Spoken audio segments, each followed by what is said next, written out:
Hello, Monroe musicians. Welcome back. Let's talk some more about intervals. A lot of you are asking me questions about how to tell if it's major or perfect or minor or what all those little words on music theory means. So we're going to go over that. But first, let's review the easiest one to do, where we just worry about the number. So I have two notes here. Let's say this note and this note, which in bass clef is going to be this note and this note. Okay, and if you remember from the last video, the easiest way to figure out the interval between two notes is to find the letters and then count in between. So this letter is E, this letter is B, this letter is E, this letter is B. So let's count. E, F, G, A, B. That would be a fifth. Okay, so we remember how that works. Finding out the number is pretty easy. You just count the letters. All you have to do, remember, is to count the letter that you start on and the letter that you end on. If you do that, it's a pretty foolproof. Let's do one more example of that. Let's do this one. Ready? Let's do this letter, this letter. Okay, treble clef people, go ahead and start trying to figure that one out. And here's my bass clef.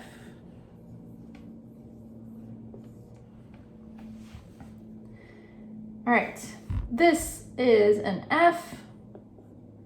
This is a D.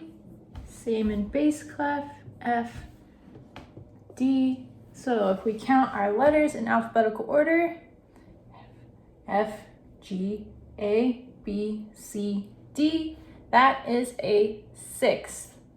Now, a sixth is usually major. Hopefully you've kind of noticed a pattern. These intervals, second, third, sixth, and seventh, are major or minor. We'll talk about how to tell the difference in a second. These intervals, an octave, a fourth, a fifth, and a unison, which means the same note, so F and F would be a unison. Those are called perfect intervals. And a perfect interval is called perfect because back in the day when they first started labeling these notes, they thought that those notes sounded the most pleasing to the ear. So if you play a perfect fourth, a perfect fifth, an octave, they sound really pleasing together. They also, if you want to get really scientific about it, the waveforms of perfect fourth, fifth, octave unison line up to be the most perfect ratio. So like 3 out of 2, whereas these, the ratio between the two waveforms doesn't work out to be a perfect ratio. It's like 3.444 over 2.667. I don't know. I'm just making that up. But these work out to be perfect, and these are not quite as perfect. So that's why we call these perfect and these major. Now, the big thing we want to talk about this week is how to tell if it's major, minor, perfect, augmented, or diminished. So we're going to start with this category of notes. And you can memorize a chart that tells you with so many half steps in between, then you get a perfect fifth or a perfect sixth, whatever. I don't like memorizing things. So there is a system that works for all of them instead. If you prefer just memorizing a number to go with a term, you can look up that or look at the video that I'm going to link down below. But here's how I figure it out, which I think is the easiest way. All right, so the first step you're going to do always is to figure out the number. So just like we did with these, we're going to do another example. We'll start on F again just to make it simple. So F to C. Can you figure out that number while I write it down?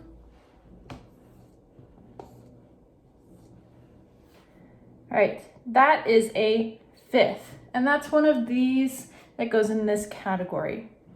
So usually it is a perfect fifth, but there are a couple ways that it could change. If it is too high, meaning it's not quite perfect, we call it augmented.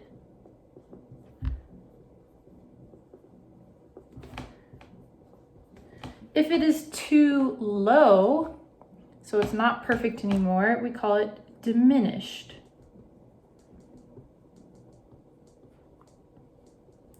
And the way to figure that out is to to know your scales or to know your key signatures. So you can look on your scale sheet and look at the scale of F.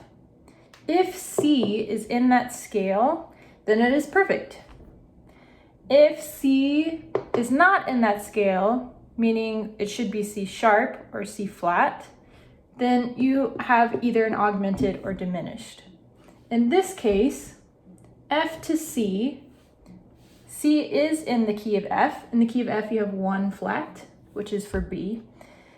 So this is a perfect fifth. Now, if this was a C flat, that means it is too low. Normally we want a C to be perfect. This is a C flat, so it's a diminished fifth. If this was C sharp, you're pretty smart people, we'd say it's not perfect because it's not in the key signature, and it's too high, so it's augmented.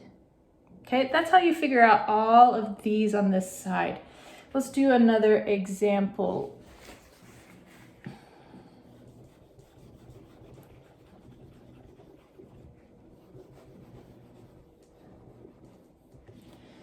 Okay, if I have, let's do an E.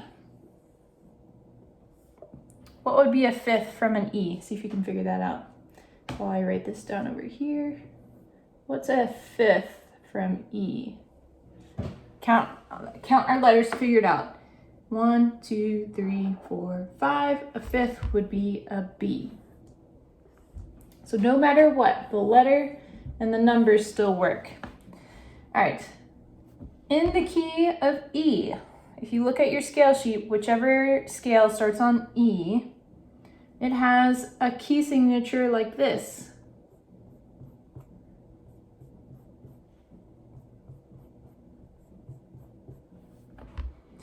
In that key signature, is B natural?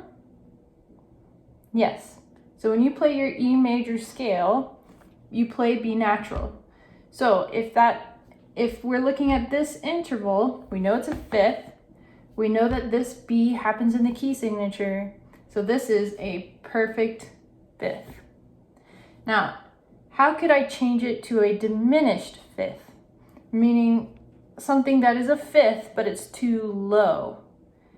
To make it diminished, I could make it flat. Remember, a flat makes it go down. If I wanted it to be augmented, I could make it sharp. Okay? So that's how you figure out these. That's your fourths, fifths, octaves, and unisons. Now, all of our other letters follow a slightly different pattern because we don't have perfect on this side.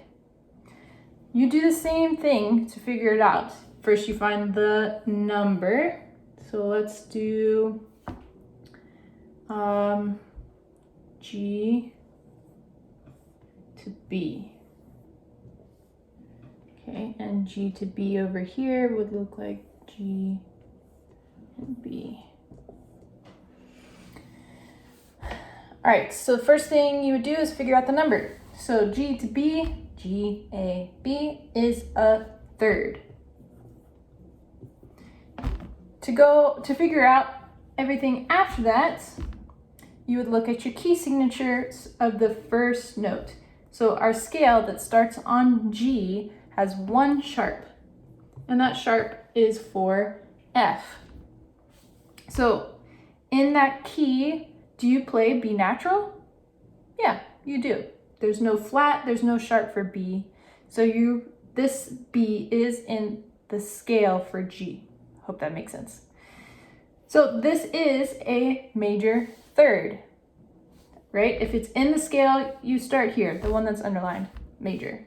If it's too low, we call it minor. And to really make our point, we always do that with a lowercase m, and major with an uppercase, but that's just a small detail. So if I wanted to make this a minor third, I would make it flat. If I wanted to make it even lower, you ready to blow your mind? I could do 2 flats. It's called a double flat. That's a diminished third. And if I wanted to make it too high, I can make it sharp.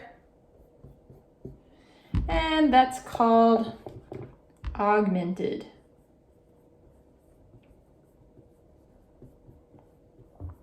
So you can see from this category and this category, both of them have augmented, both of them have diminished.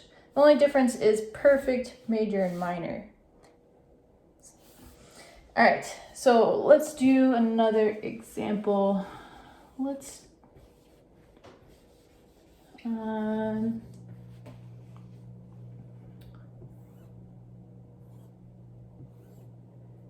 Okay, let's do G to F. Okay, G to F. Figure out the number while I'm writing this down for bass clef. G to F, what number would that be? All right, by now you should have counted A, B, C, D, E, F, G, and that's gonna be a 7th. 7 letters apart is a 7th. Now, to figure out which one of these words go in front of that 7th, we need to look at our scale sheet or our key signatures. In the key of G, or the scale of G, you have 1 sharp, F sharp. But I have written F natural, no sharp. So because this is an F natural, and in the scale it should be sharp, this is lower than a sharp. So this is a minor 7th. Okay? If I wanted to make it a major 7th, I would have to put a sharp here.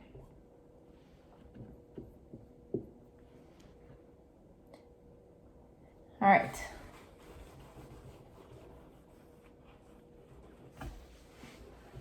The key is looking at that scale sheet or the key signature sheet.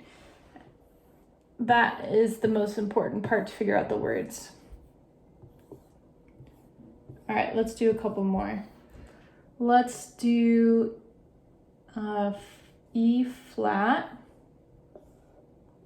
to A. E flat to A in bass clef. All right, figure out the number first. E, F, G, A is a 4th. So are we looking at this side or this side? We should be looking at this side because 4th is in this category. So this is some kind of 4th. We just need to figure out if it's augmented, perfect, or diminished. To figure that out, we need to look at our scale sheet. So in the key of E flat, so the scale that starts on E flat, the key signature looks like this: B, E, and A. So in that scale, you should play an A flat, but I wrote an A natural. So is it perfect? No, because this does not match what's in the scale. Now you need to figure out, is it augmented or diminished? This is natural and it should be flat. So is that higher or lower? It should be flat, but it's natural. A natural is higher than a flat, so this is an augmented fourth. Okay?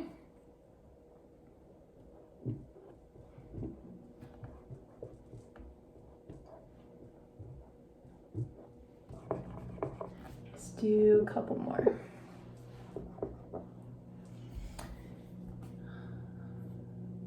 Let's do B to B flat to E. True. B flat, sorry this is kind of messy, to E. All right, first step, figure out the numbers. So let's write our steps up here. Step number 1, number.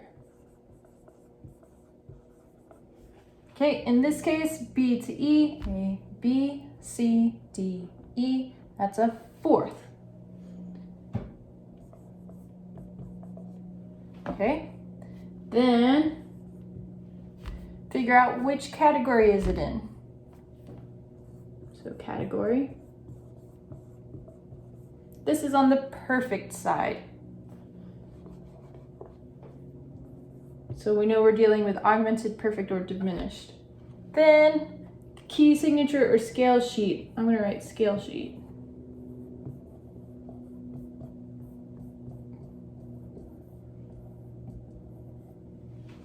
For the first note. Now our first note is B flat. In the key of B flat, you have two flats, B flat and E flat. So in our key signature, in our scale, we should play E flat, but I didn't write E flat, I wrote E natural. So if it was flat, if it matched the scale, then it would be perfect. This does not match the scale, so we know it's either higher or lower. So step number 4 is to figure out if it matches or if it's higher or lower.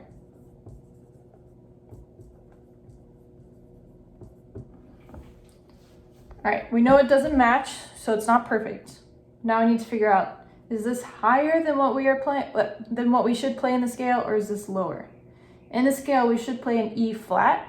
This is a natural. Natural is higher than a flat, so this is an augmented fourth. Now, this is all very tricky. The main thing you need to know is the number. If you can do that, that's like 75% of it. The words are the last 25%. And that's gonna help you figure out chords, because all chords can be major, minor, diminished, augmented. That's also gonna help you figure out, like later this week, I'm gonna play a song, and then you're gonna have to hear the notes and figure out what interval it is. So I could play a minor 6.